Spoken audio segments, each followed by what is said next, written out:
Saludos, amigos y amigas.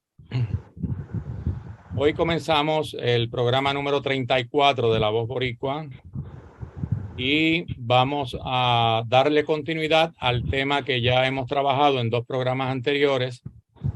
Y la razón básica es que unos queridos amigos y compañeros de una forma u otra, nos dejaron saber que tenían algunas ideas adicionales a lo que nosotros habíamos planteado o algunos puntos de vista diferentes. Y entonces quisimos darle espacio para que ellos también se expresaran sobre este tema.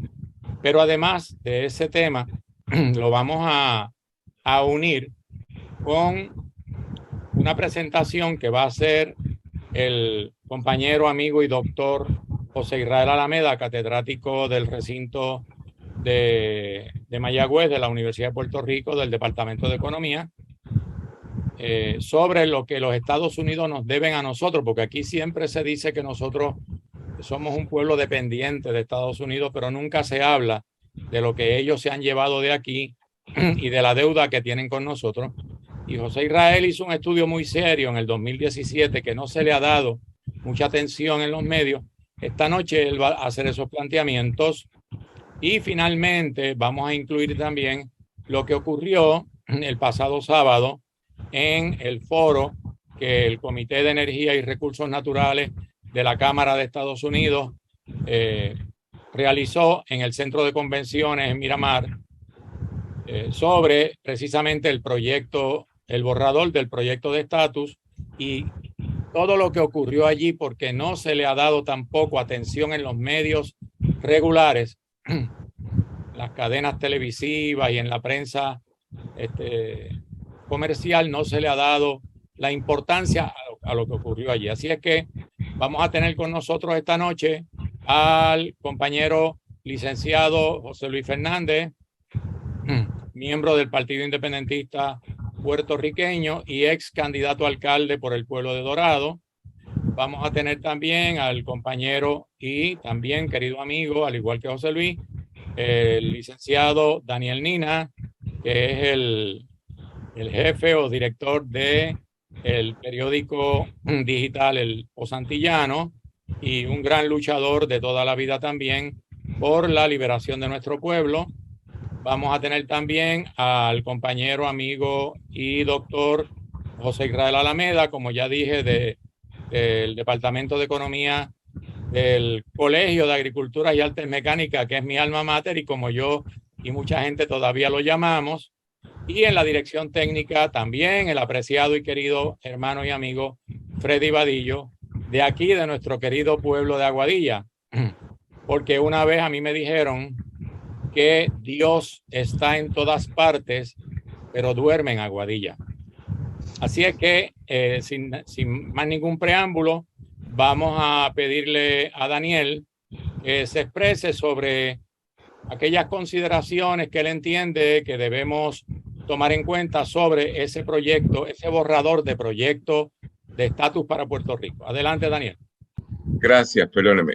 Es un borrador de la Cámara de Representantes Federal que a uno lo sorprende, y sobre todo cuando uno ha estado en la conversación por tanto tiempo, porque es como un acto de Dios.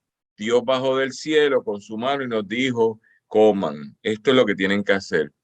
Y es curioso porque la cultura democrática colonial, de la cual todos participan de distintas formas, está un poco más avanzada que ese trabajo, que esa presentación que hace el Congreso por vía de los legisladores Raúl Grijalva, Alexandria Ocasio-Cortez, Nidia Velázquez, en conjunto con la representante del gobierno de Puerto Rico, la comisionada residente Jennifer González. Yo había hecho preguntas de cómo se hizo esto, a quienes consultaron, y aparentemente fue un grupo muy pequeño de gente que se consultó para hacer esta propuesta, que es una propuesta complicadamente compleja por algo que voy a explicar ahora, porque plantea por primera vez la resolución del estatus de Puerto Rico con tres opciones, de las cuales nosotros hemos defendido algunas, reconocido otras, y otras han estado sobre la mesa con un apoyo limitado de parte de Estados Unidos. En un país que vive tan desesperadamente ante un, por decir algo, un patrono o un gobierno colonial que es despótico en el tratamiento que le da, que uno nunca sabe a quién hay que dirigirle la conversación, pues de repente baja este proyecto de ley, creo que es el número 117/2022, y de repente dentro de esa conversación, ahora todo el mundo aquí salió corriendo un grupo de gente a rendirle pleitesía, y otro grupo de gente se ha opuesto, y hay otro grupo de gente que no saben qué hacer. La propuesta de ley presenta tres soluciones al problema del estatus en un mecanismo que es por naturaleza vinculante. Ese detalle es bien importante porque lo vinculante dice que el Congreso va a acatar la voluntad del pueblo de Puerto Rico. Y dentro de esa conversación se plantea hacer un plebiscito inicial en el cual hayan tres soluciones al problema colonial, territorial del estatus de Puerto Rico, siendo la primera la independencia, la segunda la libre asociación y la tercera estadidad. Sobre la independencia plantea un proceso un poquito complejo de gana la independencia, después hay que crear una asamblea constituyente, se produce un borrador de constitución, hay que hablarlo con el presidente americano, se establece se aprueba ese borrador, se reconoce por el presidente americano y hay que empezar un proceso de transición para hacer un proceso de cesión del gobierno, de la soberanía del Estado de los Estados Unidos a la soberanía del nuevo ente llamado Puerto Rico, la nación de Puerto Rico hecha Estado Nacional. La segunda, esto es algo más interesante porque es la construcción de una libre asociación que en principio se parece demasiado a la independencia, con unas modificaciones que causan algunos terror y a otro interés y a otro desconocimiento, porque se crea una comisión, se hace el mismo proceso, se declara la libre asociación y entonces se hace una constitución. Hasta ahí parecería la independencia. Pero esa independencia va a estar asociada, va a haber una carta de asociación con los Estados Unidos por las cuales se va a mantener una relación de vinculación en lo que no se dice, pero estoy bien claro que va a ser la defensa de Puerto Rico, que va a estar en manos del Pentágono y algunos aspectos posiblemente de la explotación acuífera de las zonas territoriales marítimo-terrestres que posiblemente estén bajo la otra jurisdicción. Esto lo pienso porque no me explica qué es lo que se va a negociar y qué es lo que va a estar de mano de Estados Unidos y qué mano de Puerto Rico. Pero esos dos procesos requieren una asamblea constituyente una vez triunfen en el plebiscito inicial y luego un proceso de transición escalonado donde el presidente americano lo sanciona 1 o 2 años después y dice, ahora ustedes pueden ser libres, ahora ustedes pueden ser libres asociados. La tercera opción es la de la estadidad, que es el dulce que le regalan al Partido Nuevo Progresista, porque dice que en un plebiscito con mayoría desconocida, con un voto de mayoría, que es mayoría simple, 50+1, entonces es una admisión automática, inmediata, de Puerto Rico a la Federación Americana bajo la estadidad. A mí lo que me parece que esta negociación que se hizo y la concesión del PNP a participar con Alexandria Cortés, Ocasio-Cortez y con Nidia Velázquez es porque le están dando un proceso de admisión automático que no habían tenido, vinculante y automático. Distinto a la independencia y la libre asociación, que es con un proceso más elaborado, con unas etapas y que no me dicen qué pasa si al presidente no le gusta la constitución propuesta, que también me dicen cómo tiene que ser, parece la ley 600, lo que plantean en la independencia se parecería a la ley 600 que tiene que tener una constitución con esta forma, pues de repente para la estadía no lo dan. Esa es la primera parte. Así que este es un proyecto. Para mí, que he estado en esta conversación y que he visto a tanta gente salir corriendo a dar deposiciones o ponencias a la visita de estos legisladores, me parece patético porque es un acto burdo de colonialismo en el cual ellos bajan del cielo y dicen ustedes sigan mis instrucciones, primera parte. Segundo, para todos los que han creído en otras metodologías, esta se queda muy distante de lo que se había hablado, de Asamblea Constituyente de Estatus, de cumplimiento con la resolución 1514 Romano 15, de reconocer el orden internacional sobre un proceso de un país que ha sido por 120 y pico de años, 20 y pico de años, territorio colonial y cuya infraestructura de vida sustentable fue destruida por las formas económicas de imposición que nos hicieron.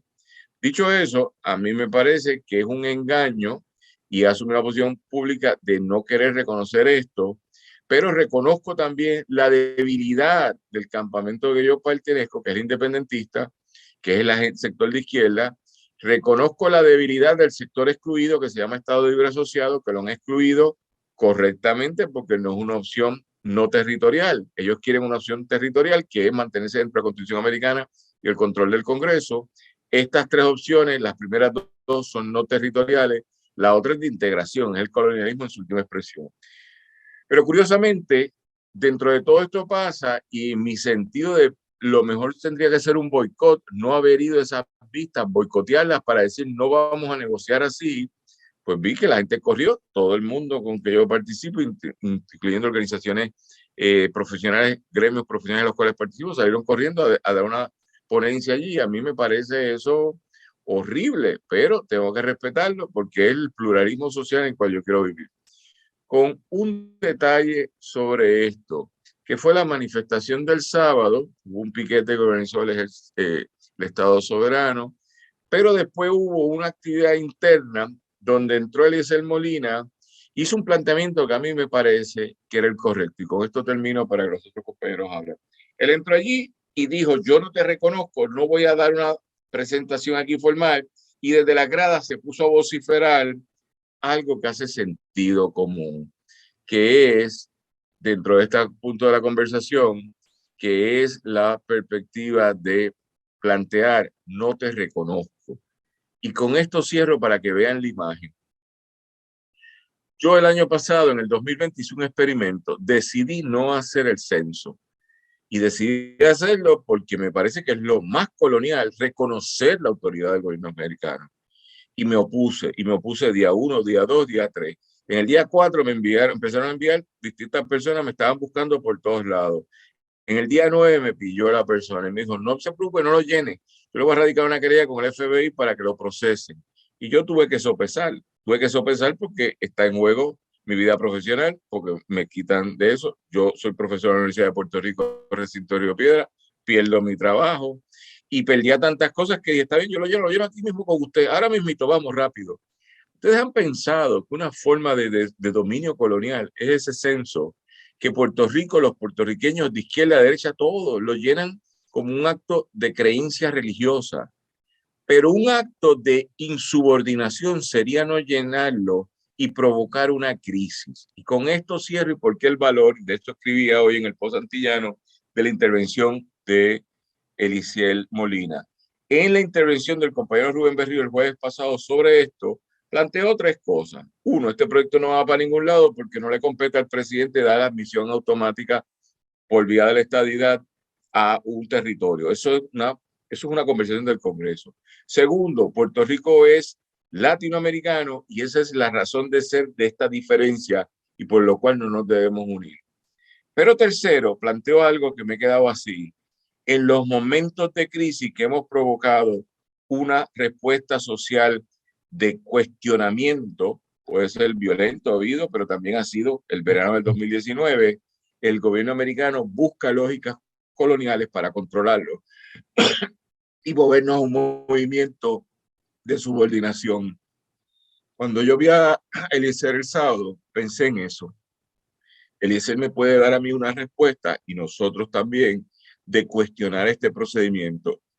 Fue el único que públicamente salió en récord haciendo eso, más allá del piquete que hicieron los compañeros, porque el resto de la gente que yo vi simplemente fue a dar una ponencia ahí porque querían estar en récord. No tengo ningún problema, respeto la diferencia, pero esa diferencia lo que me hace es profundizar en una condición colonial que me tiene agobiado, y cada vez que baja una decisión del Tribunal Supremo de los Estados Unidos en tiempo reciente, cada vez me van reduciendo a hacer nada. Un grupo de niños escucha que están con los moscovitos, que están al lado y tienen un supervisor, y ese supervisor es Washington. Muy bien. Cada decisión, incluyendo la última, es así. Muchas gracias. Muy bien. Compañero José Luis Fernández, adelante por favor con su planteamiento. Buenas noches, gracias por la oportunidad de estar en el programa. Y creo que Nina ha hecho un resumen bastante gráfico con relación a este proyecto, este borrador que ha presentado conjuntamente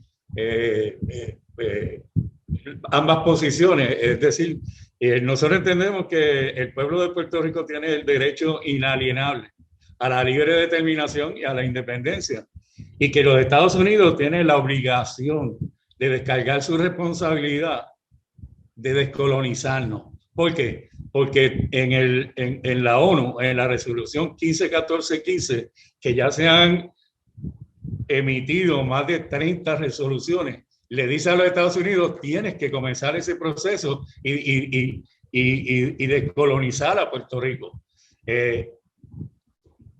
Aquí, pues, usualmente se entiende que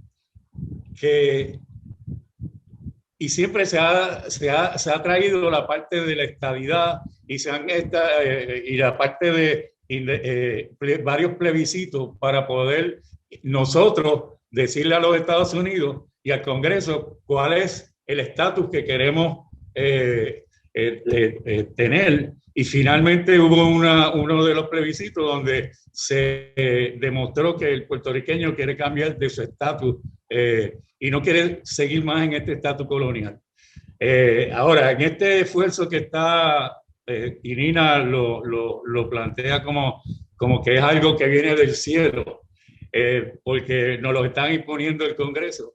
Nosotros entendemos, o por lo menos yo entiendo, que este proyecto, si tuviera una seriedad, o si quiere ser realmente un proyecto serio de descolonización, pues debe de incluir varios cambios y enfrentar unas realidades que son evidentes, como por ejemplo, mientras el proyecto mantenga el lenguaje de que la opción de la estadidad es auto ejecutable, mira, ese proyecto va a fracasar. El Congreso no aprobará un proyecto que disponga que si la estadidad obtuviera la mitad más uno de los votos, el presidente deberá proclamar la admisión de Puerto Rico como Estado dentro del año de esa votación. Segundo, más aún, el borrador no hace referencia a los requisitos mínimos tradicionales de anexión, tales como el uso generalizado del inglés y la adopción del mismo como el idioma de las instituciones públicas y del gobierno de los Estados Unidos, el que el territorio no constituya una carga económica para el erario federal y el necesario consenso de los habitantes del territorio. O sea, este proyecto tampoco toma en consideración un asunto de mayor trascendencia, que Puerto Rico tiene una identidad nacional, que ya la mencionó Nina, y Estados Unidos no aspira a convertirse en un país multinacional. O sea, tiene que reconocer eso Estados Unidos. Y además, cualquier versión final de este proyecto debería precisar varios asuntos con relación a la transición a la independencia, como lo relativo al comercio, que eso no lo está mencionando, a la deuda pública, entre muchas otras consideraciones que debería tener este proyecto para definir cómo va a ser el proceso de transición hacia la independencia.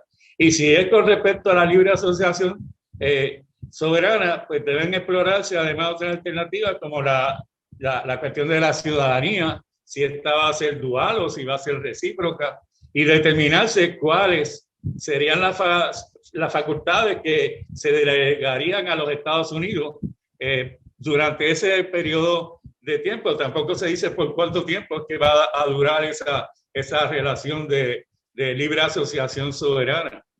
Ahora, tenemos que entender que Puerto Rico es una nación latinoamericana y caribeña, que está en una condición de subordinación colonial en que las decisiones fundamentales sobre nuestra vida colectiva las toman las tres ramas del gobierno federal. O sea, el ejecutivo, el judicial y el Congreso, el legislativo. Y esto constituye una total violación a los derechos humanos, civiles y políticos de nuestro pueblo, por lo que tenemos que ponerle fin al régimen colonial. Y en eso, aquí todo el mundo estamos en consenso. Por lo menos, este borrador, así es como le está dando el enfoque, porque ha excluido lo que es el Estado Libre Asociado de este proyecto de ley. Y uno pues, lo ve como que es aparentemente un intento del Congreso, porque ya Puerto Rico quizás no, o sea, la deuda, la condición que hay aquí de corrupción y muchas otras consideraciones son las que está haciendo que los Estados Unidos quiera también entrar, además de la presión que se está ejerciendo en las Naciones Unidas. Y para el colmo de males de este proceso nuestro que tenemos de colonización, tenemos las consecuencias económicas y sociales del colonialismo que han sido graves. Por mencionar, el ingreso per cápita que sigue siendo hoy en Puerto Rico es como hace de 70 años, una tercera parte de los Estados Unidos, y somos la mitad del estado más pobre, que es Mississippi. 40% de la población está bajo el nivel de pobreza. Tenemos la tasa de participación laboral más baja que cualquiera de los estados de Estados Unidos y los peores índices de desigualdad social. Puerto Rico lleva más de 15 años en una contracción económica prácticamente ininterrumpida, y de eso Alameda nos podrá abundar, y de hecho nos abundará en su turno. Y una séptima parte de la población emigró en la última década. Y el gobierno del territorio lleva 6 años bajo una sindicatura impuesta por una ley federal, que es la ley promesa. Los dos partidos se han turnado en el poder de Puerto Rico durante más de medio siglo y han dejado un rastro tóxico de desigualdad, corrupción, pobreza, sometimiento político que ha hecho pedazos al país. La dependencia y el endeudamiento han hecho patente el fracaso definitivo del régimen social de Puerto Rico. Si algo favorable tiene este borrador es que las alternativas a someterse al electorado estuvieran fuera de la cláusula territorial. Es decir, el propósito del proyecto es ponerle fin a la condición colonial de Puerto Rico. Y eso es un paso importante. Ya tanto el Congreso, con la ley promesa, como la rama ejecutiva, a través del Departamento de Justicia y los informes de Casablanca y el Tribunal Supremo en Sánchez Valle, han dicho tajantemente que Puerto Rico sigue siendo un territorio no incorporado y sujeto al poder plenario del Congreso. Sin embargo, cabe preguntarse si este borrador realmente es un instrumento capaz para lograr ese propósito de descolonización. Y para ello, pues, las razones son obvias.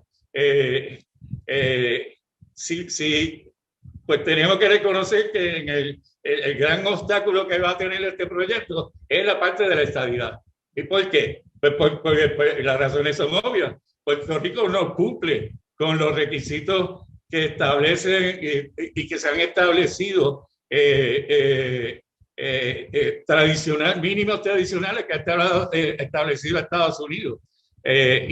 Y ahora quiero dejarlo con un último pensamiento, que es difícil, finalmente es difícil pensar que haya más de un puñado de congresistas y senadores que realmente estén dispuestos a votar a favor de un proyecto que disponga que si la estadidad saca 51% del voto y la soberanía bajo la alternativa de independencia y libre asociación obtenga conjuntamente que obtenga el 49%, el presidente debe proclamar la misión de Puerto Rico como Estado dentro del año de esa votación. Y aún si el margen fuera mayor, tendríamos que preguntarnos cuántos miembros del Congreso estarían dispuestos a renunciar a su facultad constitucional de incorporar nuevos estados como parte de la nación en función de los intereses de los Estados Unidos y no a base del interés momentáneo de la población de un territorio.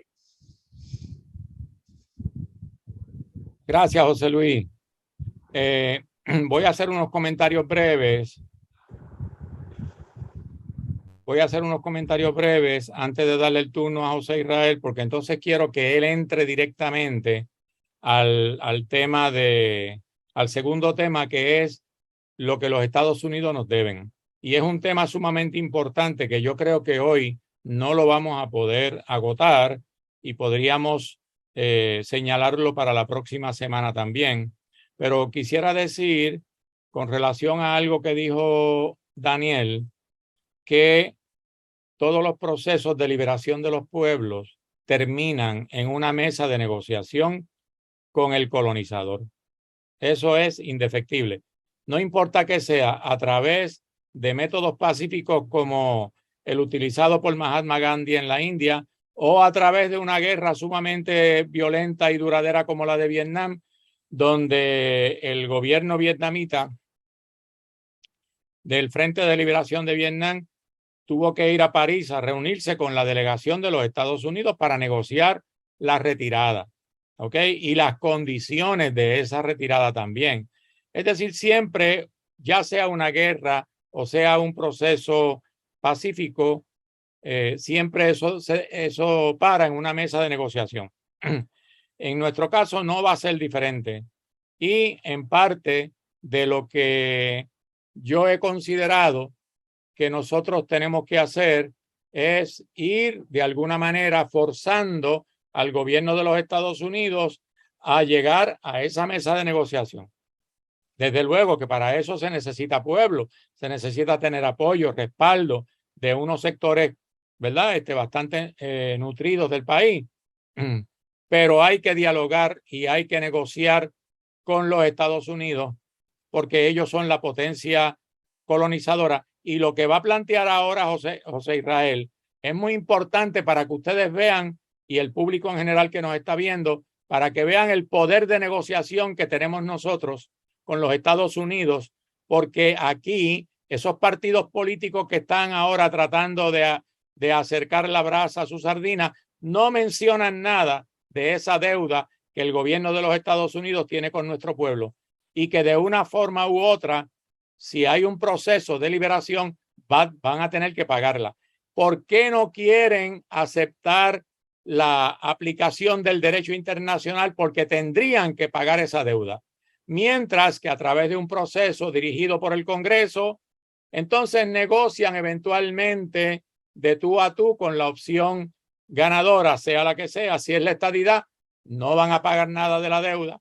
Si es la libre asociación, van a negociar algunos pagos mínimos, y si es la independencia, dependiendo de quién la dirija, entonces sí podrían verse forzados a pagar más de 6 trillones de dólares, que yo no sé en qué habitación o en qué edificio caben esos 6 trillones, porque es un 6 con 12 ceros a los lados.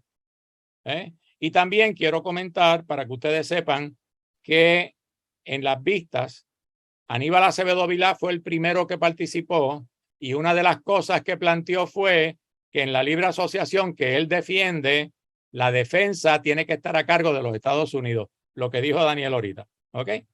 Entonces vamos a dejar a José Israel para que introduzca ese tema de esa deuda y vayamos educando y orientando a nuestro pueblo sobre esa situación. Adelante, José Israel. Sí, gracias por dejarme participar. Este estudio yo lo hice en el 2017 y fue precisamente a petición de Ramón Neradich, donde me dice, vamos a mirar desde otro ángulo la relación política y económica de los Estados Unidos. Y lo cierto es que uno cuando comienza a leer toda la información del colonialismo, yo quisiera presentar aquí unos slides porque como es una serie de cosas, ¿se está viendo los slides o no? Déjame ver cómo lo puedo presentar, o si no, pues... Tienes que compartir la pantalla. Ajá, vamos a tratar de hacer eso.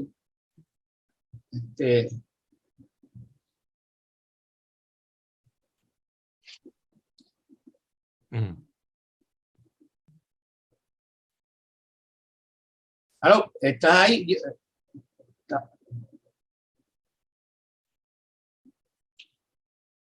Selecciona compartir pantalla y luego selecciona donde está el documento. Ajá. Vamos para aquí.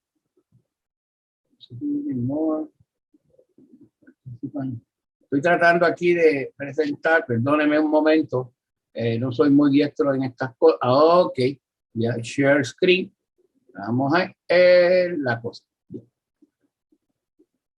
Yo creo que ahora se está viendo.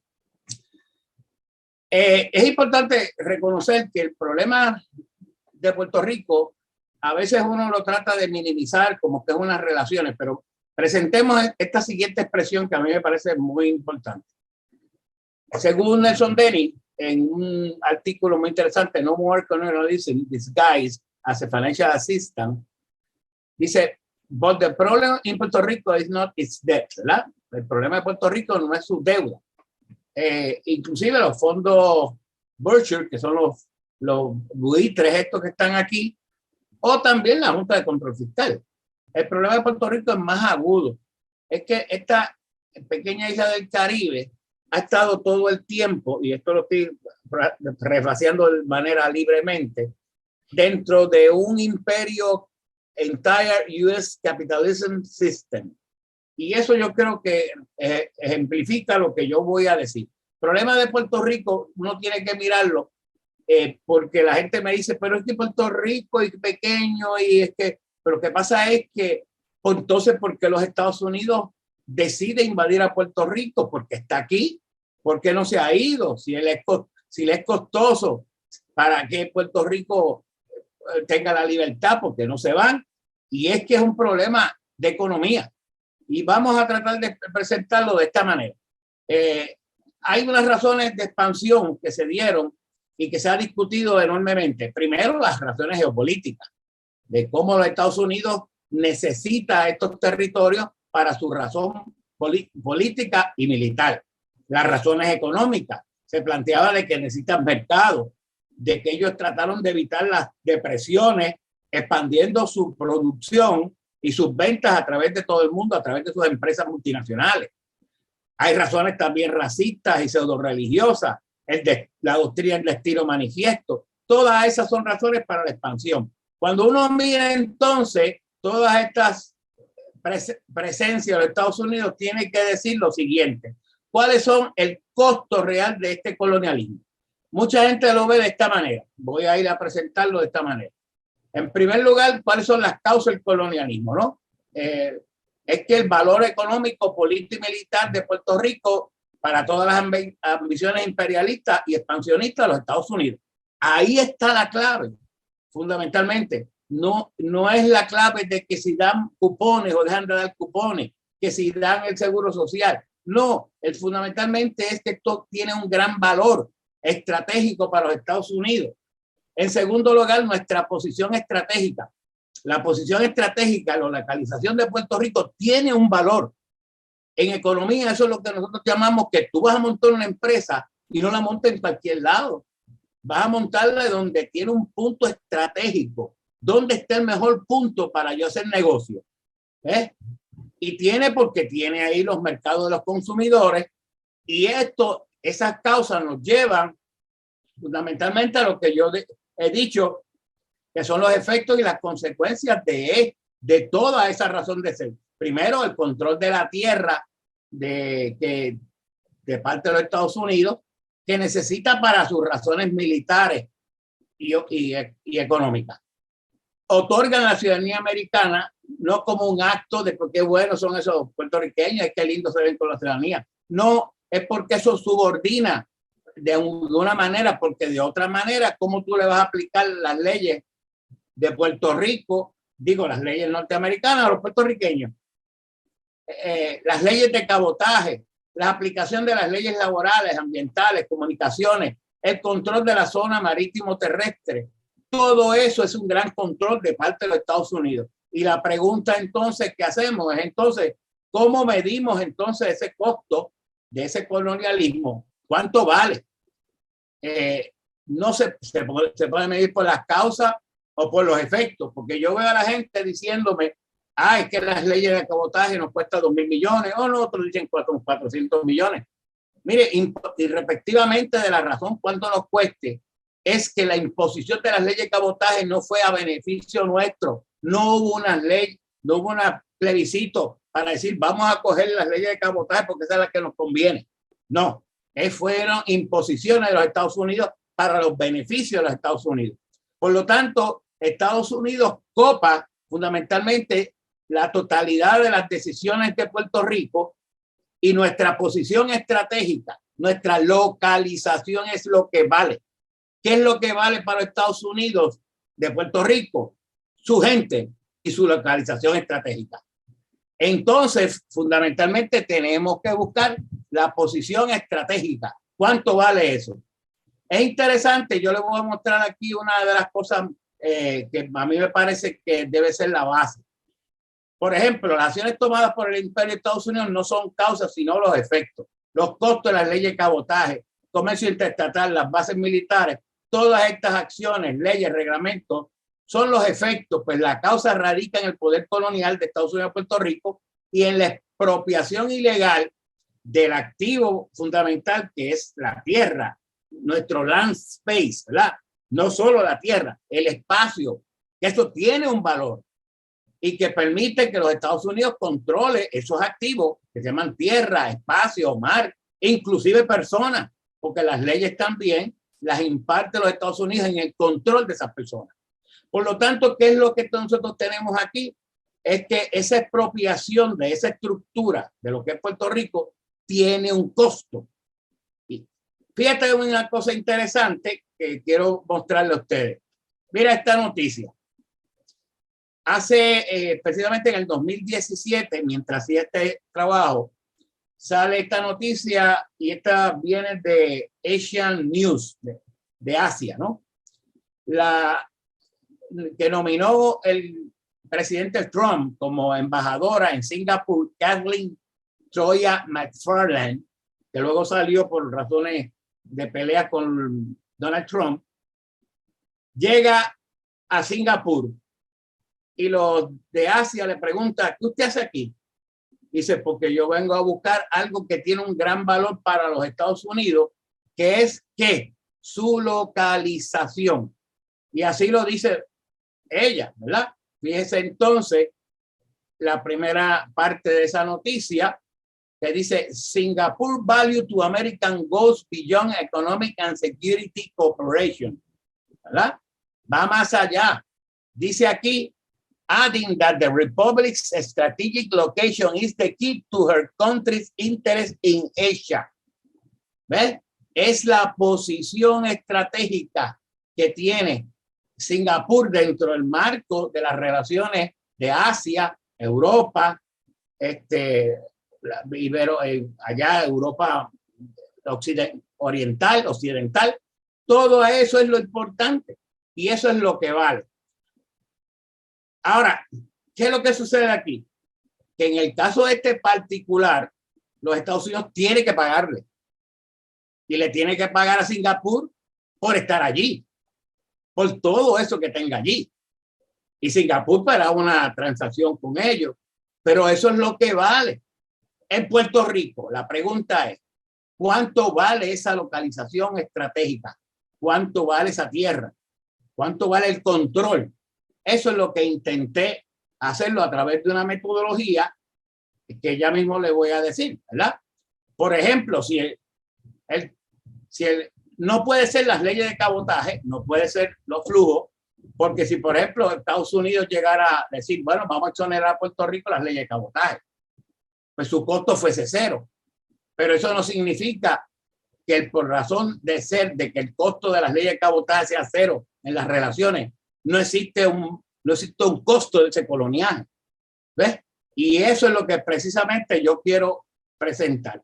¿Cómo medimos ese costo? Pues por la expropiación, como dije aquí, del land space. Land space no es solo la tierra, es el mar, el espacio, ¿verdad? Eso es lo que tiene un gran valor. Y obviamente el control en las decisiones de nosotros como consumidores es la que también tiene un gran valor. ¿Cómo se mide eso? Pues aquí tenemos entonces, vamos a ir directamente a través de lo que yo utilicé, que yo llamo un enfoque de income approach, ¿verdad? Que es tratar de establecer una metodología de cuánto es el valor de la tierra, pero en términos del valor de su producción y el valor de su consumo. Yo cogí datos importantes desde prácticamente 1901, lo que se llama el ingreso interno, que presenta en un apéndice económico Rafael de Jesús Toro, en un libro que se llama Economía de Puerto Rico, y que obviamente lo puse al día con los datos de la Junta de Planificación. Utilizo lo que se llama el ingreso interno nominal, que es una variante por el lado del ingreso de lo que se llama el Producto Interno Bruto. Sin entrar en el detalle procesal, ¿verdad? Que hay que deflacionar las cifras, establecer las tasas de interés de descuento. Todo ese tipo de cosas se utiliza típicamente en los trabajos de lucro cesante. Y tenemos entonces que nuestro costo total, como dijo Ramón, monta 6 trillones, ¿verdad? 6.1 y luego tiene todo ese tipo de costos. ¿Qué es esto? Esto es lo que Estados Unidos expropió de nuestro land space, ¿verdad? Del concepto tierra más amplio y del valor del capital humano, que también tiene que ver con sus niveles de consumo y con las decisiones y las leyes que Estados Unidos controla en esa decisión. Estados Unidos controla la ciudadanía americana, controla también las leyes de banca, controla también las leyes de comercio interestatal. You name it, tienes ahí un gran control y eso suma 2 trillones. Así que la suma del valor, de cuánto es el valor de lo que reside en Puerto Rico en esa valorización estratégica, son 6 trillones. Y usted dice, bueno, pero es que Estados Unidos da fondos federales. Bueno, da fondos federales para mantener el valor, porque entre las cosas que nos dan a nosotros son los cupones. ¿Y qué hacen los cupones? Sino comprar fundamentalmente los productos norteamericanos. ¿Ves? Así que ese sería el gran valor de lo que cuesta fundamentalmente el espacio, la localización estratégica de Puerto Rico a los Estados Unidos. En una negociación habría que decirle a Estados Unidos, tú te metiste aquí, tú estableciste tus leyes, tú estableciste tu control sobre mi posición estratégica.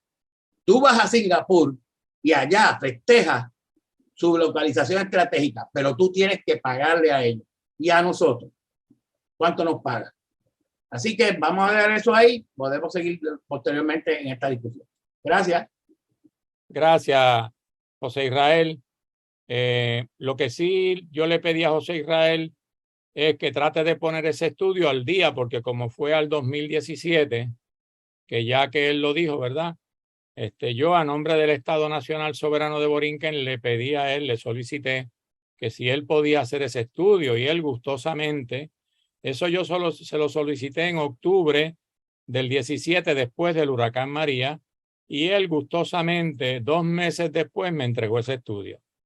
En aquel tiempo no había comunicaciones, le tratamos de dar un poco de salida, pero yo le pedí que lo pusiera al día hasta el 2022 si es posible para entonces hacer algún tipo de actividad educativa e informativa sobre esto, porque me parece que para el proceso de descolonización nuestro esto es importante.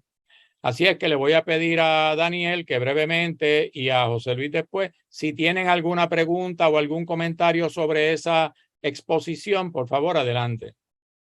El problema de las reparaciones es un problema para mí bien complicado, porque hay un refrán de los alemanes que me encanta. Nosotros diríamos, la última la paga el diablo. Y los alemanes, como desde el siglo XIX mataron a Dios, lo plantean de otra forma. La última la paga Dios. Y yo digo esto porque me parece un poco complicado, y lo digo muy honestamente y lo digo por todo lo que he vivido en esta vida, que después de yo reclamar salte de mi territorio, ahora te exijo reparaciones como una forma de participar todavía prolongadamente en cómo se va a resolver eso. Yo parto que el planteamiento de las reparaciones es un planteamiento en tantos escenarios donde se plantea, sobre todo en el mundo posesclavista, que uno podría prescindir de ello. Así que las revoluciones que yo conocí en mi vida, que son las de África, pues yo creo que el problema de reparaciones no se dio. Y yo puedo hablar de Namibia, puedo hablar de Zimbabue y puedo hablar de Sudáfrica con la relación con los hombres y mujeres negros a los cuales el apartheid, cuando terminó, no les dio reparaciones. Y plantearía yo que uno puede participar en el trabajo que hace el compañero Alamedo y le agradezco ese ejercicio de darle una valoración. Pero para mí eso no puede ser óbice para decir, si, el problema es que yo no tengo fuerza para meterle 100,000 personas frente al Capitolio por un mes y exigir que me hagan un proceso de resolución expedita de la condición colonial. No lo tengo. Pero si yo lo tuviese, pudiéramos buscar otras opciones. Las opciones que ellos me dan son de años, cualquier conversación aquí. Pero cuando empiezo a hablar de reparaciones, pues son bastante complicadas. Sin lugar a duda, como economista, tiene un valor lo que está diciendo el compañero Alameda. Pero pienso en un escenario donde estuve recientemente, que fue Irlanda del Norte. Yo trabajé allí del 95 al 2000 y al 99, y de repente vuelvo y ahora se dieron las elecciones, pero el planteamiento de reparaciones allí me está puesto así. O sea, no está ni solicitado. Hay que salirnos de esta lógica y seguimos otra forma. Así que yo no tengo problema con apoyar una idea de reparaciones, pero para mí ese no es un obstáculo para salirme de los Estados Unidos. Lo que quiero es salirme de los Estados Unidos, no mantener ningún tipo de dependencia. Y esta legislación, que no lo había comentado nadie, crea esta estructura de dependencia permanente, es decir, la gente que cotizó seguro social, esto y lo otro, no. Mire, cuando uno termina una relación de codependencia, se terminó y uno no vuelve allí a ver los primos de uno. Lo que fue tóxico, uno nunca vuelve allí porque eso te enferma. Si esto ha sido una relación colonial, se acabó y ya veremos cómo el nuevo Estado de Puerto Rico subvenciona a la gente, los ayuda en su vejez, pero no puede ser que me voy a mantener una relación de integración, porque nunca voy a salir. Pero es bien radical lo que digo, pero es como lo veo, porque en el problema de reparaciones siempre he asumido en las reparaciones esto y en las reparaciones de la esclavitud. Hemos asumido una posición un poco más distante, no me interesa entretener eso, lo que me interesa es ser libre como hombre negro que se sale de la esclavitud, pero también como hombre soberano en un territorio colonial que no quiere saber de la relación colonial. Ok. Gracias, Daniel. José Luis, si tienes algún comentario o pregunta para Alameda, por favor, adelante. Pero breve porque ya estamos terminando. Sí, siendo breve, yo estoy de acuerdo con Nina, pero también hay unas cosas, Alameda, en términos de cómo trabajar la parte de la deuda odiosa, que es lo que nos está a nosotros, nos tiene ahora en este momento en una situación de quiebra prácticamente. Porque ahora lo que se está hablando aquí en Puerto Rico con relación a esto de la deuda y lo que mucha gente está tratando de favorecer es que se audite la deuda. Pero nosotros lo que entendemos es que la deuda odiosa no tiene nada que ver con que se tenga que auditar, porque una vez nosotros salgamos de este proceso de descolonización, sería como lo que, porque esto de la deuda odiosa fue precisamente una doctrina que implantó, o sea, que estableció Estados Unidos cuando salió de la guerra hispanoamericana y con la cuestión esta de Cuba, porque los españoles le dijeron, pues mira, páganos la deuda que nosotros estábamos aquí financiando para nosotros, a los rebeldes o los revolucionarios cubanos. Y Estados Unidos lo que le vino y le dio fue, mira, no, esa deuda es tuya, no es mía, porque fuiste tú el que estabas usando ese dinero y ese préstamo. Pero sin embargo se salieron con esa doctrina y nosotros entendemos que precisamente la deuda odiosa lo que nos ha puesto a nosotros ha sido en una posición precaria económica donde no podemos hacer ninguna arreglos en nuestras infraestructuras. Ahora mismo estamos padeciendo la situación de que no tenemos agua, que no tenemos servicio eléctrico confiable. Estamos como en un país tercermundista y da pena porque tanto que decimos que hay progreso y que tenemos todas estas cosas y nosotros, mira, estamos en el tercer mundo y da pena. ¿Por qué? Porque los dineros que se supone que se utilicen para crear estas infraestructuras y mejorar el país, lo que se están usando es, pues, se están robando, hay corrupción en el gobierno ¿sabes? Y esa es una de las cosas que yo entiendo que Estados Unidos, ante el Foro de las Naciones Unidas, que se está, y de hecho el 24 de julio, Ramón, es que es la próxima presentación ante la ONU en el Comité de Descolonización, y tenemos a México, tenemos muchos otros países que están respaldando la descolonización de Puerto Rico, pero esto es una de las cosas que tenemos que sentarnos una vez entremos en este proceso de descolonización y Estados Unidos nos devuelva la soberanía. Pues mira, tenemos que sentarnos a negociar. Esto es un proceso de negociación. ¿Por qué? Porque Estados Unidos no se va a ir de aquí y dejarnos a nosotros en pañales. Todo lo contrario, tenemos que sentarnos y hacer este tipo de estudios de qué es lo que vamos a hacer, cuáles son estos son los poderes que estamos reclamando y cómo es que tú nos compensarías en alguna forma o cómo sería el proceso de transición para nosotros poder volver a ponernos sobre nuestros pies económicamente. Gracias. Gracias a ti también, José Luis. Bueno, ya estamos cerrando el programa, pero quiero hacer unos comentarios con relación a lo que dijo Daniel y a lo que acaba de decir José Luis. Y no sé si debemos eventualmente la próxima semana darle continuidad a este tema, porque yo creo que todavía hay tela para cortar aquí, ¿verdad? Pero los compañeros lo decidirán. Sobre la cuestión de las reparaciones, yo quiero aclarar que sí ha habido reparaciones. Lo que pasa es que no se le llama como tal, ¿verdad? Pero hay un caso famoso de una tribu en África, que no me acuerdo ahora si fueron los Mau Mau, donde Inglaterra masacró a miles de personas en esa tribu cuando dominaba ese país. Y hubo un caso en la década de 1950, la masacre fue en el 50, y hubo un caso en el año 2000 y pico que lo llevó una firma de Inglaterra que se llama Lee Day, porque yo hablé con ese abogado personalmente, y en ese caso Inglaterra tuvo que indemnizar por decisión de la propia Corte de Inglaterra, tuvo que indemnizar a los descendientes de esas personas que habían sido masacradas. Eso se dio así. Ahora, también hay otro caso que para mí es más interesante, que es la demanda que los 14 países del CARICOM, que es la Comunidad Económica Caribeña, que reúne a las islas básicamente que eran colonias de Inglaterra, pero hay otras adicionales, y el CARICOM hace ya varios años, como en el 2010 creo que fue, o 2012, demandó a 5 naciones europeas, 5 naciones imperialistas: Inglaterra, España, Portugal, Francia y Holanda.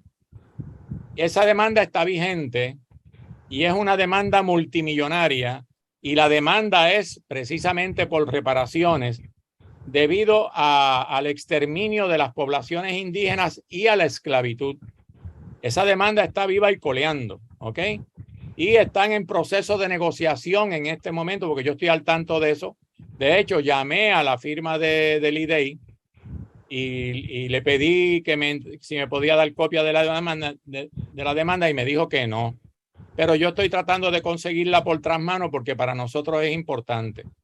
También otro caso que me parece que debemos mencionar es el de Vietnam, porque Estados Unidos cometió unos crímenes horribles, crímenes de guerra, crímenes de lesa humanidad, crímenes contra la paz, genocidio contra el pueblo vietnamita.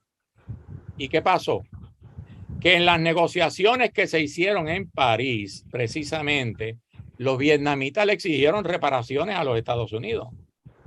Lo que pasa que lo que hicieron fue un acuerdo de nación privilegiada económica, y hoy día Vietnam, que es un país que se ha desarrollado tremendamente, precisamente en parte por las indemnizaciones o las oportunidades que Estados Unidos le ha dado para el desarrollo de la economía vietnamita. Y cuando usted va hoy a Vietnam, lo que usted ve es una sociedad ejemplar. Es una economía floreciente, con todo y los daños que todavía permanecen, porque todavía hay miles y miles de personas víctimas del napalm, que de hecho fue probado aquí, fue experimentado aquí en el bosque del Yunque por los Estados Unidos, ¿ok? Nos utilizaron como conejillo de India nosotros antes de llevarlo a Vietnam. Y entonces, ese tipo de cosas se hacen, aunque no se les llama públicamente reparaciones, porque la mayor parte de las veces estos acuerdos o arreglos se hacen de manera muy confidencial o secreta en ocasiones, o simplemente que no se publican mucho para que no haya precisamente más reclamos de otros países de reparaciones. Pero en el caso de Vietnam sí se hicieron, y por eso es que Vietnam tiene la categoría de nación privilegiada en el trato comercial con los Estados Unidos, ¿ok? Y Estados Unidos le tiene que comprar a Vietnam gran parte de la producción agrícola, industrial, tecnológica que se produce en Vietnam, ¿ok? Y darle ciertos beneficios que no se le dan a otros países. Entonces, por ese lado, pues yo creo que sí es importante lo que Alameda nos ha dicho por lo siguiente. Porque cuando, como dice José Luis, si en algún momento nos sentamos en una mesa de negociación o se sientan, ¿verdad? Unas delegaciones nuestras, pues yo no tengo que estar ahí, para dialogar con los Estados Unidos su salida de aquí, y en eso estoy de acuerdo contigo, Daniel, de que se vayan lo antes posible, ¿ok? Y el problema es que no los podemos votar porque no tenemos la fuerza para votarlos. Si no, ya los hubiésemos votado de aquí, por todos los daños que nos han causado, porque nuestro pueblo en su ignorancia colonizada se cree que ellos nos ayudan, pero no nos ayudan, nos desayudan. La crisis que nosotros estamos viviendo hoy, la quiebra del país, es causada por ellos mismos, ¿ok? Porque nos quieren poner de rodillas. El nombramiento de la imposición de la Junta de Explotación Colonial, esa fiscal, es precisamente para seguirnos explotando más, para reducirnos a la esclavitud colonial, ¿ok? Entonces, pero por otro lado, ellos mismos se han ido cerrando el camino de la negociación. Ahora vienen con este embeleco del borrador, que yo estoy de acuerdo, no va a llegar a ningún lado. Y la razón no solamente es que la estadidad no es autoejecutable, como está ahí. La razón es lo que ustedes dijeron también, de que ellos no se van a echar una araña pelúa al pecho con una nación de habla hispana, de tradición y cultura latinoamericana y caribeña, que le va a causar problemas a ellos. Vemos, porque trataron de imponernos el inglés a principios del siglo XX y no les resultó, porque hubo una lucha, una resistencia grande de nuestro pueblo, y en la década del 40 tuvieron que quitarlo. Entonces ellos saben todo eso, vemos. Ahora, eso nos abre la puerta a nosotros para precisamente, si en algún momento representantes nuestros se tienen que sentar en una mesa de negociaciones con representantes del gobierno de los Estados Unidos, decirle, mire, ustedes nos deben esta cantidad. Así es que vamos a ver cómo arreglamos. ¿Vemos?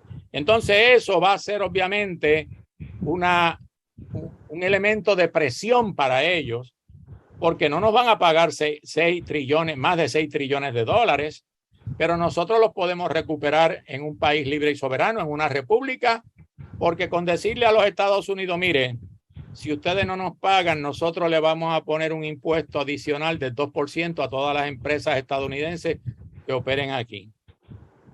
Y antes de ponerle el impuesto, vamos a hacer una ley, o hacemos la ley, que diga que ninguna empresa de los Estados Unidos se puede ir de aquí sin informarle un año previamente al gobierno de Puerto Rico su salida.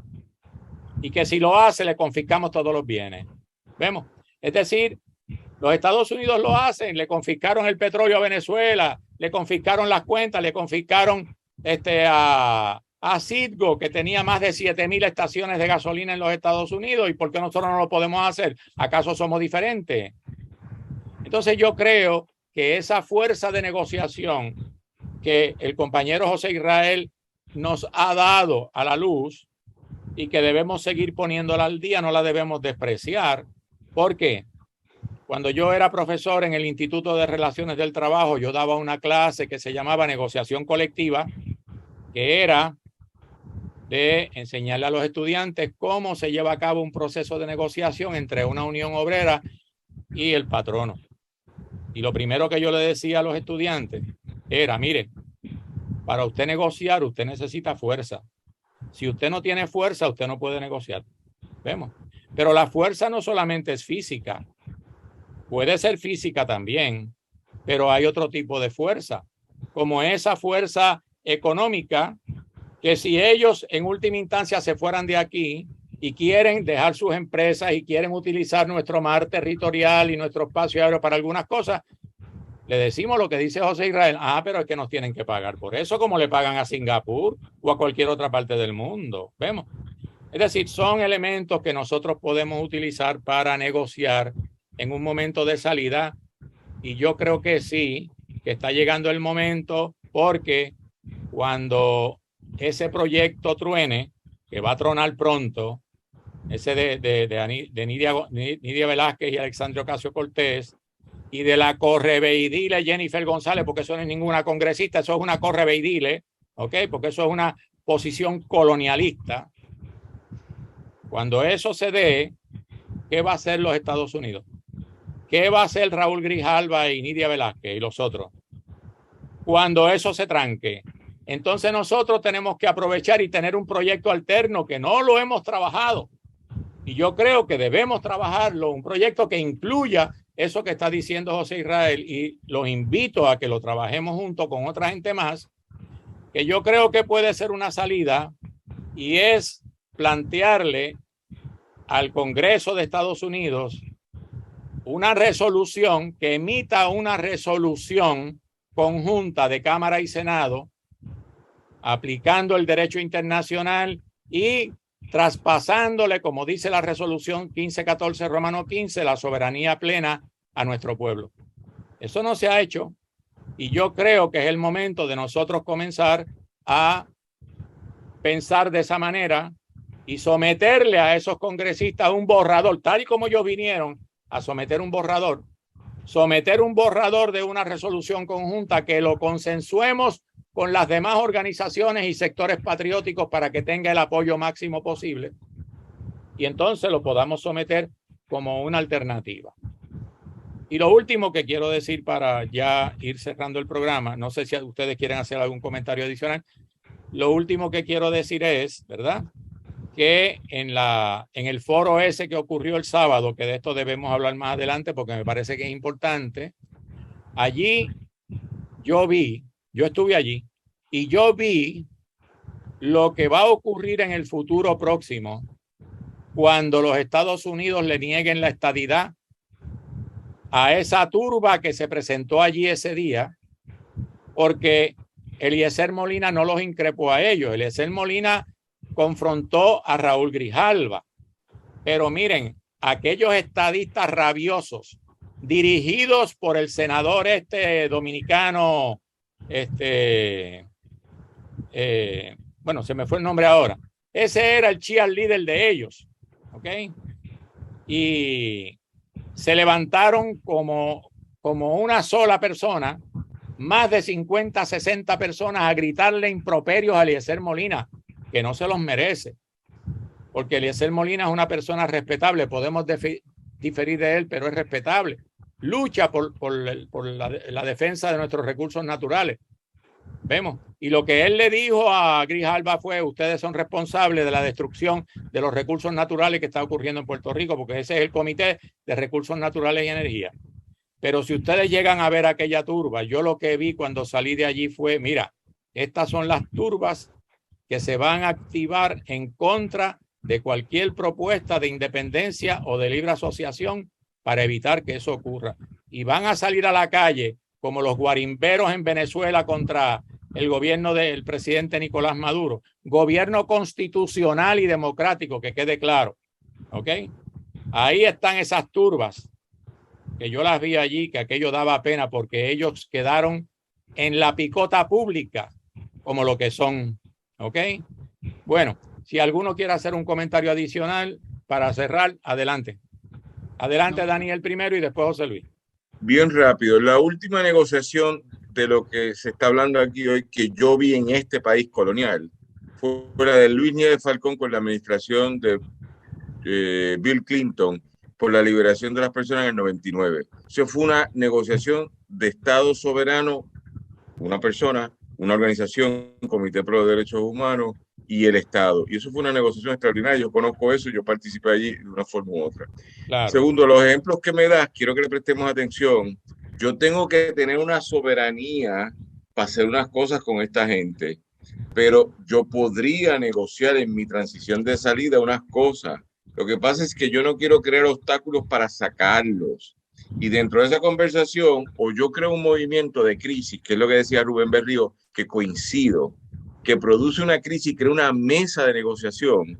Pero si yo no logro tener una mesa de negociación, a mí va a volver Grijalva una y otra vez a plantearme lo mismo y van a bajar siempre del cielo como si fueran Dios y nosotros vamos a ir corriendo, no nosotros, no este grupo de conversación, pero tengo 20 amistades que ya lo hicieron, que participaron, esto y lo otro, porque bajaron del cielo los dioses, como cuando Colón paró por aquí y habló con los indígenas y le dijo, yo soy Dios. No se lo dijo, pero ellos se lo creyeron y actuaron como si fuera Dios. O eso dicen, ¿verdad? Sí. Y lo último, que acabas de decir algo que me parece interesante, Ramón, porque eso que tú dijiste fue lo que había pasado en la otra vista cuando vino Grijalva al Coliseo Roberto Clemente, que hicieron lo mismo. Y lo único que yo quiero decir aquí es lo siguiente, nosotros tendríamos que tener una mesa de nosotros independientemente del otro grupo y una mesa para ir planteando unas cosas muy concretas con toda la gente que son afines, pero una va a ser la defensa, o sea, el derrocar al Partido Nuevo Progresista y las fuerzas anexionistas. Y con esto termino. De las cosas que yo he pensado, que quisiera ir proponiendo, si todo sigue como va en las estadísticas, el PNP y el Partido Popular van a seguir perdiendo electores y van a seguir perdiendo escaños en la legislatura. Vamos a presentar una papeleta de 100 candidatos para todos los puestos que no sean ellos, para seguir tumbándose como una forma de desobediencia civil y hacer ingobernable el país desde la legislatura, desde las formas de administración de la colonia. Y a partir de ahí nos congregamos en la plaza y hacemos tantas cosas que hemos prefigurado en el pasado. Gracias. Ok, gracias a ti, Daniel. Bueno, ese planteamiento para mí es bienvenido, así que cuando tú quieras darle inicio a eso, cuenta con nosotros. Adelante, José Luis, por favor. Sí, no, yo quiero primero dar las gracias por la oportunidad de haber estado en este programa, pero también hay un señalamiento clave que toda la lucha nuestra tiene que ser también en todos los ámbitos, o sea, llenar todos los espacios. Y parte de llenar todos esos espacios, como Juan Maribrán en una ocasión dijo, pues mira, tenemos que luchar aquí localmente, pero tenemos que seguir la lucha también en las Naciones Unidas, porque en las Naciones Unidas viene a ser como una caja de resonancia. ¿Por qué? Porque allí, y ese es el apoyo grande que estamos teniendo de otros países que están en esa votación y ahora mismo Estados Unidos no está en una buena posición a nivel mundial y como una potencia económica, porque tiene mucho que ver ahora mismo China y tiene mucho que ver Rusia con esto, y Estados Unidos pues está perdiendo esa hegemonía. Esa es una de las cosas que yo entiendo que el camino no está tan lejos. Estamos cercanos a que podamos lograr el objetivo de finalmente, nos tomará un tiempo más, pero es cuestión de seguir trabajando y poniéndole presión a los Estados Unidos y crear esa crisis esa crisis, sí, y no estamos hablando de crear una crisis a nivel de montarnos en las armas, pero sí crear una situación donde podamos empezar algo distinto, ingenioso, y en las calles poder trabajarla.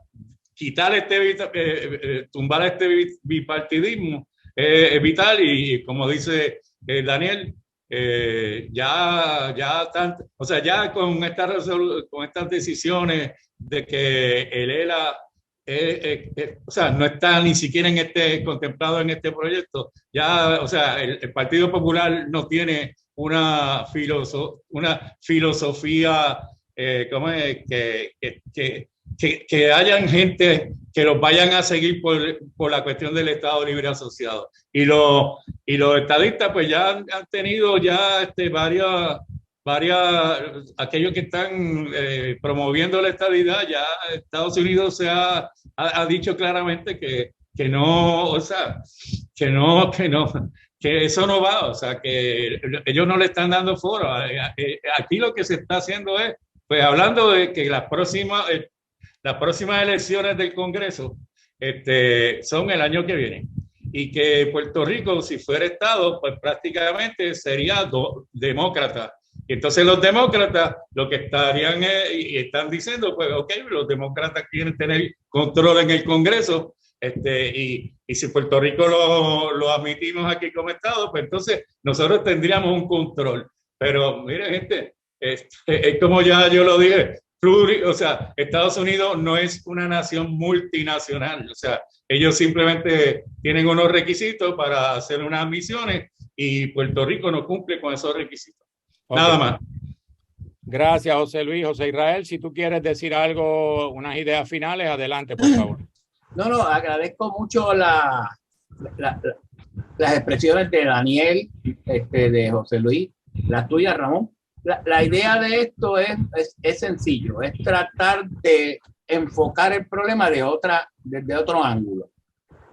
Yo trabajo con lucro cesante y yo tengo que ir al trabajo, cuando voy a los trabajos, con una estimación de algo. Si yo no la llevo, si eso no se hace, es como si no existiera.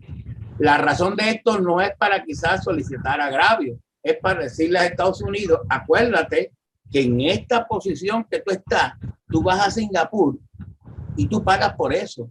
Esa posición tiene un valor. Y yo lo que estoy diciendo a Estados Unidos, acuérdate, Estados Unidos, esta posición que tú tienes aquí tiene un valor. Por lo tanto, cuando tú la llevas más de 200 y pico de años, desde 1898, sacando del jugo a esta posición estratégica, a este punto económico, ¿verdad? Oye, es como si alguien tuviese un punto de droga, ¿verdad? Y quizás no es un buen ejemplo eso, y hay otros que quieren tumbárselo, ¿ves? Lo que pasa todos los días en nuestra criminalidad. ¿Y qué van a hacer los que están allí en ese punto? Pues tratar de pelear. Entonces Puerto Rico tiene que, ¿por qué pelea? Porque tiene valor, porque tiene un valor económico. Entonces, yo lo que he dicho, vamos a valorar esto, cuánto vale esa posición, esa localización estratégica. Y vamos a decirle a Estados Unidos en su momento, mira, esto cuesta tanto, papá, esto te cuesta. Que si luego en la negociación se hace como Vietnam, se elimina, se reduce, pero hay que decirlo. Si no lo decimos, es como si no existiese. Entonces, si no existiese, pues entonces nadie lo toma en consideración. En el lucro cesante yo tengo que ir con el valor aquí, porque si no lo llevo, no, el juez ni me hace caso. ¿Ves? Eso es lo que yo quiero tratar. Gracias, entonces. Ok, muchas gracias a ti también. Ya vamos a despedirnos por hoy. Quiero nada más hacer un breve comentario que se me olvidó porque alguien lo mencionó, creo que fue José Luis, sobre el Partido Popular, que dejaron a Lela fuera de la papeleta en, ¿verdad?, esa comisión del Congreso. Pero es que Lela ya se agotó. Entonces, los defensores de Lela siguen viviendo ¿verdad?, en la luna de Venecia y se creen que el Estado Libre Asociado existe cuando eso nunca ha existido. Ya los americanos los utilizaron y ahora, por ser tan cabizbajos, por ser tan sometidos, por ser tan colonialistas, ahora los Estados Unidos los están tirando al zafacón como un pañal desechable de un niño, ¿verdad? Entonces, esas son las cosas, ese es el pago que el imperio le da a los que se le someten y no tienen la dignidad y la integridad de enfrentarse al imperio a como dé lugar, que es lo que nosotros hacemos con nuestras ideas y nuestra voz, ¿verdad? Que esperamos seguirla. Así que nos vemos el próximo lunes.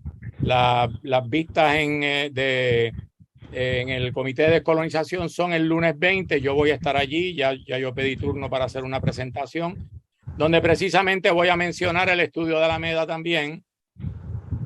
Lo vamos a mencionar allí. Y entonces ya seguiremos adelante con otro programa más. Y tal vez ese lunes, aunque yo voy a estar en Nueva York, podríamos hacer el programa por la noche sobre el tema de las vistas del Comité de Descolonización para que veamos lo que va a ocurrir allí.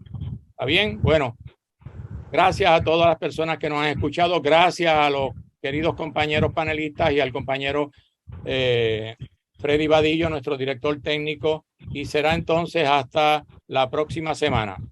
Que la pasen bien. Hasta luego.